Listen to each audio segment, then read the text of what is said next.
Big breaking చూస్తున్నాం. ఆదిలాబాద్ జిల్లాలో దారుణం వెలుగు చూసింది. ఇచ్చోడ మండలం ధరంపురి ప్రభుత్వ ప్రాథమిక పాఠశాలలో చదువుతున్న విద్యార్థులపై విష ప్రయోగం ఘటన తీవ్ర కలకలం రేపుతోంది. విద్యార్థులు తాగే వాటర్ ట్యాంకులో విషం కలిపారు దుండగులు. అంతేకాకుండా మధ్యాహ్న భోజనానికి సంబంధించిన వంట సామాగ్రికి పురుగుల మందు పూశారు. అయితే పురుగుల మందు వాసన రావడంతో అప్రమత్తమైన ప్రధానోపాధ్యాయురాలు స్కూల్ ఆవరణలో పురుగుల మందు డబ్బాను గుర్తించారు. వెంటనే అలర్ట్ అయి విద్యార్థులను నల్లాల వైపు వెళ్లనివ్వకుండా జాగ్రత్తలు తీసుకున్నారు. అలాగే మధ్యాహ్న భోజన తయారీని కూడా నిలిపివేయడంతో పెను ప్రమాదం తప్పింది. విషప్రయోగం నుంచి 30 మంది విద్యార్థులు సురక్షితంగా బయటపడటంతో విద్యార్థుల తల్లిదండ్రులు, స్కూల్ సిబ్బంది ఊపిరి పీల్చుకున్నారు.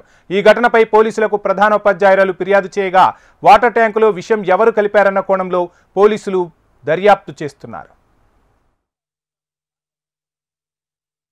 ఆదివారము తర్వాత 14 నాడు అంబేద్కర్ జయంతి 2 రోజులు సెలవు ఉండడం వల్ల ఎవరో గుర్తు తెలియని వ్యక్తులు మేము వచ్చేసరికి మంగళవారం పొద్దున స్కూల్కి వచ్చేసరికి అంటే వంట రూమ్ తాళాలు తీసినవి ఉన్నాయి. తాళాలు కాకుండా గొల్లెం పలగొట్టారు. తాళం వేసినట్లే ఉంది. ఆ వంట ఆమెను పిలిపించి వస్తువులు ఏమన్నా ఉన్నాయా లేవో చూసుకోమన్నాము. ఆమె ఉన్నాయన్నది. తీరా పిల్లల కోసము రాగి జావ చేద్దామని కడిగిన గిన్నె తీసేసరికంటే దాంట్లో ఏదో రకమైనటువంటి కడిగిన బాసనల్లో ఇట్లా ఎందుకుందని ఆమె చూసేసరికంటే దాంట్లో మందు పోసి ఉన్నది. తర్వాత కరెంటు ఉండదని చెప్పేసి చేతి కడుక్కోవడానికి కొన్ని బకెట్లో నీళ్ళు ఉంచుకుంది. ఆ నీళ్ళల్లో కూడా తెల్లగా కనిపించేసరికి ఆమెకు డౌట్ వచ్చి చూసేసరికంటే నీళ్ళు స్మెల్ వచ్చాయి.